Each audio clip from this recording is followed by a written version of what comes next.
maybe we need to change the word for the youngsters. The checking in part, is they seem to get hung up on that word. Checking in. Yeah. So I mean, we pick who he fighting. Right. Like if you see and you I'm not going because this. I won't for him out. Yeah, I think I can take him. Right. You want to fight? You think? Welcome back to your daily dose of scandal and glamour. Jay Prince thought he could hit 50 Cent with that classic check-in play. The same one that's kept Houston's rap scene in line for decades. To him, 50 was just another rapper touching down, another out-of-towner who needed to pay respect or pay the price. But 50 ain't built like that. Instead of bowing down, he fired back with pure disrespect, blasting the entire check-in system as nothing more than extortion in disguise. He didn't just reject Jay Prince, he dared him to make a move. And in seconds, the quiet tension between Houston's shadow enforcer and New York's bulletproof bully lit up into an all-out war. Now, this clash didn't just come out of thin air. It's been simmering for years. I got out there, they showed me a lot of love. But Shreveport had the infrastructure already here. Like even the tax incentive was put. Oh yeah, and so a lot of people have been talking about, man, he's here only because they gave him a cheap deal or something like that. The reality is there's more to that deal. Yeah. Way more. They can't see it. That way. I'm spending $20 million this year anyway in the same building that they're saying was the cheap building. Right. So find somebody else. To understand it, you gotta rewind the story of Jay Prince, the mastermind behind Rap-A-Lot Records. He ain't just an industry veteran, he's Houston's street-certified kingpin. Calm, cold, and always calculating, Jay Prince built his reputation so heavy that people don't just respect his name, they fear it. In H-Town, his word moves like law. Show up without checking in, you might leave stripped of your chain, or worse, your safety. And here's where the problem really sparks. 50 Cent has never played by mob-style rules. From the jump, he was battling with the most dangerous names in New York. Ja Rule, Irv Gotti, the whole murdering crew, and came out on top. Came to the city of Houston, but he didn't just come here to live. He has been helping out on so many causes in this city. And especially, he has been in our high schools, turning our high school students into entrepreneurs with his Unity Camp program. I've seen him firsthand. This city has been elevated because of his presence. And so today, we have the honor of saying to him, he's our 2022 Grand Marshal. Give it up to Curtis 50 Jackson. Now, before I call on him to speak, let me present you first a key to the city of Houston. Anywhere you go, 550 buildings, use the key, the door will swing wide. He built G-Unit on one principle: untouchable, no favors, no begging for protection, and absolutely no bowing down to gatekeepers. That stance made him a target by default. So when whispers started swirling that 50 might actually be moving his empire to Houston, it wasn't just news. It was gasoline on a fire that had been waiting to ignite. Man, the tension got thick fast. This wasn't just rap beef anymore. This was territory, pride, and two heavyweights daring each other to blink. Jay Prince had Houston locked down tighter than a vault, but 50 wasn't your average outsider. He was a walking middle finger to the whole check-in or else system, and everybody knew this wasn't gonna fade out quietly. When 50 Cent touched H-Town soil without checking in, that wasn't just disrespect, it was a straight-up declaration of war. At first, it felt like a Cold War standoff, 50 trolling from New York, clowning his enemies, keeping viral with slick talk. maybe we need to change the word for the youngsters. The checking in part, is they seem to get hung up on that word checking in. Yeah. So if we could diversify that word and bring it up to a 2021 thing. Right. What's the word, OG? What's the word? Maybe we may want to tell them they need to get connected. You're stuck on stupid, right? Yeah. You're stuck on stupid and you're not using your power or access to powers that you have. You're looking at it as a negative versus a positive. We all know if you can tap into good people wherever you go. Wherever. You know what I mean? It's a blessing. While Jay Prince moved like a landlord who owned every streetlight in Houston, silent, calculated, deadly serious. They kept throwing little subliminals, but nothing direct until 50 dropped that bomb of a tweet. Fans went crazy when he popped up on that Houston float, acting like he'd been raised in the H his whole life. And then came the line that shook the culture: use the key. The door will swing wide open. I love New York, but I live in Houston now. I'll explain later. That wasn't just a relocation. It was a chess move. 50 wasn't running from smoke. He was repositioning his empire. New York's brutal taxes were bleeding his pockets, while Houston was offering wide open lanes, lower costs, bigger property, and a rap scene bubbling hotter than ever. And let's not forget, don't turn me down. What you said? Don't turn me down. What you on, folks? Don't turn you down. Yeah, man. What you on, folks? What you mean what I'm on? What you on, man? What the deal there? What up? What up? You want to buy your shit back? What? You ain't get you flunked out ass little nigga. I'm trying to see where you at. You dumb mother. What you got? $20 out of car? Nah, nigga. You know what we got? Nigga, stop that cap. Man. Motherfucking capping, bro. They gonna believe anything in your nigga. So to start my car, I just took a picture in the same car today with my little boy. You on this like y'all. I got a call, you know what I mean, because the little homie young boy place got broke into. People went in his place, disrespected different things, and you know, I got a call about it. And the little homies that went into this place want to make that right, because they understand that, you know what I mean, young boy family is okay with me.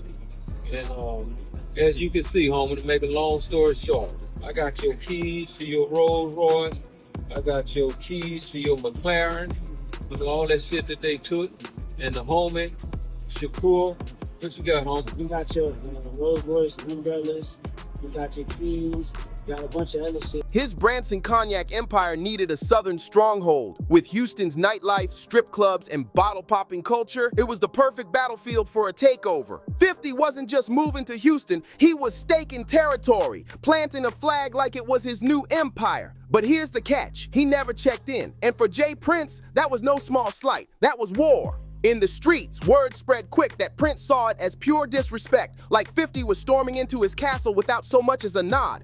Rumors started swirling that Jay Prince sent his people to remind 50 how things go in H-Town. Some whispers even claimed he wanted 50 to cough up money for street-level protection. Imagine that, but 50, he doesn't fold. He made it crystal clear. G-Unit moves with its own muscle. They don't pay anybody just to exist in a city. Respect ain't something you buy, it's something you take. That's when things escalated. Allegedly, hey. I don't want no friends, I don't want no new relationships. All that. Hey, I don't respect none of that shit, man. If you got something for me, man, they got plenty around me you could call. Man, nigga, it's plenty ways you can get in touch with me. Man, don't get on no internet and do nothing publicly. Don't do nothing dealing with no publicity, none of that pussy and shit. And I'm good on the keys, gangster. When you buy shit cash, two keys come with the car anyway. Man, Jay Prince tried to put a no-fly zone on 50, basically saying, you ain't welcome here. And for most artists, that threat would have been career suicide. But 50 Cent isn't most artists. He wasn't scared, he was entertained. Instead of playing defense, 50 flipped the script. He dragged the drama onto Instagram, turning street tension into viral theater. Memes, captions, slick shots, it was comedy gold to his fans, but it was also a giant middle finger to Jay Prince. He mocked the whole check-in culture like it was a bad joke, painting himself as the fearless outsider, clowning the so-called mob boss of Houston. And just to make the disrespect sting even harder, 50 didn't stop there. He dared Jay Prince to act on his threats, throwing down the gauntlet for the whole world to watch. Behind all the memes and trolling, the tension was boiling for real, because 50 had been lining up something major. He was about to drop a $20 million G-Unit film and TV studio right in Houston. We're talking jobs, internships, production deals, moves that could have stamped H-Town as a new Hollywood lane. But just when it looked like the city was about to level up, boom. Older people, they're the last to know that things have changed. We not your little niggas. Like, the way you talking, I don't get what you mean. We're not your little niggas. Like, for real, all that big homie stuff, that's for little niggas. Little niggas have big homies. We're not little niggas, so we don't even respect big homies. I know Killer doesn't, and for me, I never respected niggas in the streets. That's why I always got the problem. The whole project got yanked and shipped to Shreveport, Louisiana. Publicly, 50 kept it polite. saying the infrastructure was smoother out there. But come on, if you know how the game works, you know what it really was. The street politics in Houston were messy, and 50 doesn't dance with snakes. He cuts the grass and moves his empire somewhere cleaner. Now here's the wild part, the plot twist straight out of a movie. Jay Prince may have tried to freeze him out, but Houston itself wasn't following that script. 1 year after 50 touched down, the city flipped the whole narrative. Instead of pushing him away, they embraced him like one of their own. In 2022, right there at the Thanksgiving Day parade, Mayor Sylvester Turner stepped on stage and handed 50 a key to the city. On that mic, Turner called him a philanthropist, an entrepreneur, and gave him props for pouring into the youth through his G-Unity program. The crowd, they lost their minds, cheering, clapping like they were watching a coronation. Picture it, the same man folks said wasn't welcome, now standing tall on a Thanksgiving float, waving like H-Town royalty, smiling like he'd been running those streets his whole life. And truth be told, by that moment, it almost felt like he had. And this wasn't just ceremony, it was power shifting in real time. Behind all the memes and trolling, the tension was boiling for real because 50 had been lining up something major. He was about to drop a $20 million G-Unit film and TV studio right in Houston. We're talking jobs, internships, production deals, moves that could have stamped H-Town as a new Hollywood lane. But just when it looked like the city was about to level up, boom, the whole project got yanked and shipped to Shreveport, Louisiana. Publicly, 50 kept it polite, saying the infrastructure was smoother out there. But come on, if you know how the game works, you know what it really was. The street politics in Houston were messy, and 50 doesn't dance with snakes. He cuts the grass and moves his empire somewhere cleaner. Now here's the wild part, the plot twist straight out of a movie. Jay Prince may have tried to freeze him out, but Houston itself wasn't following that script. 1 year after 50 touched down, the city flipped the whole narrative. Instead of pushing him away, they embraced him like one of their own. In 2022, right there at the Thanksgiving Day parade, Mayor Sylvester Turner stepped on stage and handed 50 a key to the city. On that mic, Turner called him a philanthropist, an entrepreneur, and gave him props for pouring into the youth through his G-Unity program. The crowd, they lost their minds, cheering, clapping like they were watching a coronation. Picture it, the same man folks said wasn't welcome, now standing tall on a Thanksgiving float, waving like H-Town royalty, smiling like he'd been running those streets his whole life, and truth be told, by that moment, it almost felt like he had. And this wasn't just ceremony, it was power shifting in real time. Through his G-Unity Foundation, 50 didn't just touch down, he got busy. We're talking turkey drives, toy giveaways so massive they shut down blocks, school donations that hit hard, and he wasn't moving solo either. He teamed up with the Houston Rockets, Texans, and Astros, running it all through his Sire Spirits empire, making it clear this was bigger than charity, it was legacy.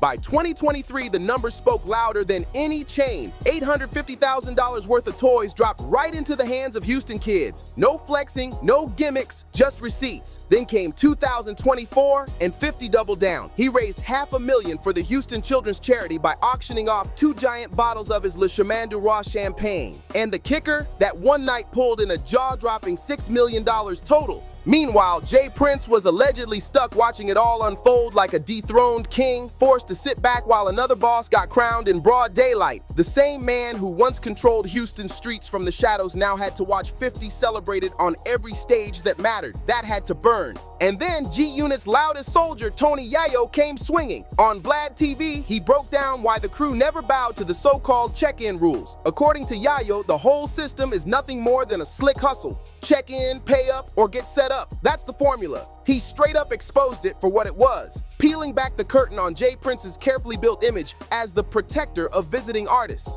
Yayo made it sound less like protection and more like a tax disguised as respect. What looked like a friendly handshake was really a hustle with a price tag. According to Yayo, it was never about safety, it was about control. And G-Unit, they were never giving theirs up. On the surface, it sounds harmless, just tradition. But dig deeper, and it's basically extortion dressed up as respect. The rules were simple. Land in Houston, check in with Jay Prince's circle, and pay your respects. But let's be real. Respect meant opening your wallet, and allegedly this was all for your own good. If your chain went missing, somehow it would magically reappear. But if you didn't play along, that's when things got ugly, real ugly. Tony Yayo tore the mask off the whole game.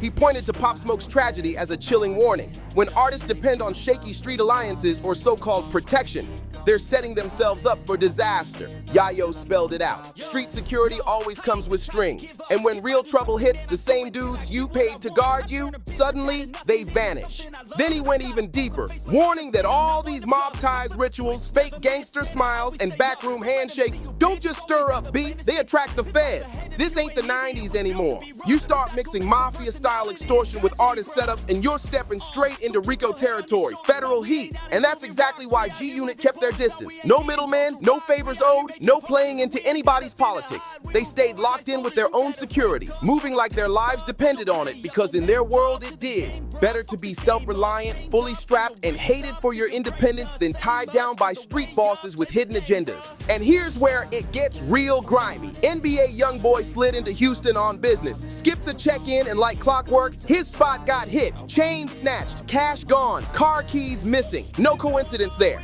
That so-called protection don't look much like protection when the same folks offering it might be the ones lining you up. Then out of nowhere, Jay Prince pops up on Instagram posing as the street savior, showing off NBA YoungBoy's stolen goods like he just performed a miracle. But instead of calling the young rapper directly, like a real one would, Prince dropped a whole video, and YoungBoy wasn't having it. He clapped back instantly, calling it out for what it was. He said if Jay Prince was really helping, he wouldn't be flexing online like some 60-year-old clout chaser. That wasn't respect, it was a stunt. And YoungBoy wasn't standing alone in that smoke. Cameron and Monte jumped in too, dragging Prince for trying to act like the shadow ruler of Houston. They said it plain, real OGs uplift, not extort. If you're pushing 60 and still playing mob boss, that's not power, that's failure. But it doesn't stop there. Another piece of Jay Prince's shadow game, the infamous dice nights.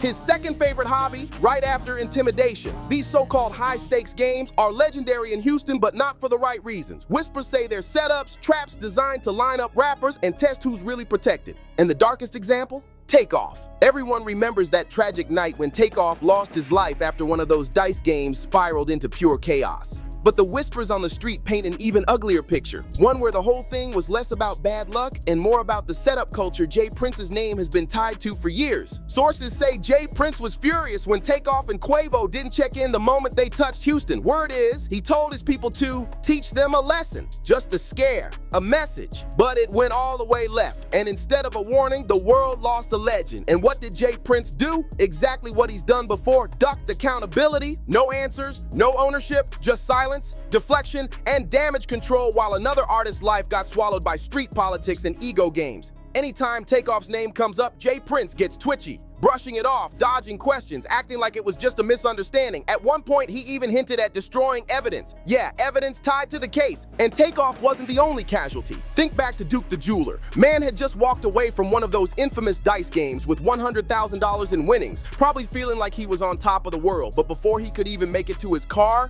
bam. Ambushed, robbed, and gone. Just like that. Another black man cut down, not by fate, but by a dirty game that's been rigged for years. All of it exposes the ugly truth. These dice games and this so-called street code haven't been protecting artists, they've been setting them up. And while Jay Prince is out here playing Shadow Boss, 50 Cent is moving in the opposite lane, building community centers, putting toys in kids' hands, and dropping real money into schools. Two men claiming power in Houston, but only one is giving it back to the people. And if you enjoyed this video, don't forget to like, subscribe, and share to stay in the loop with all the latest tea. Hit that notification bell so you never miss an update, and I'll catch you in the next video.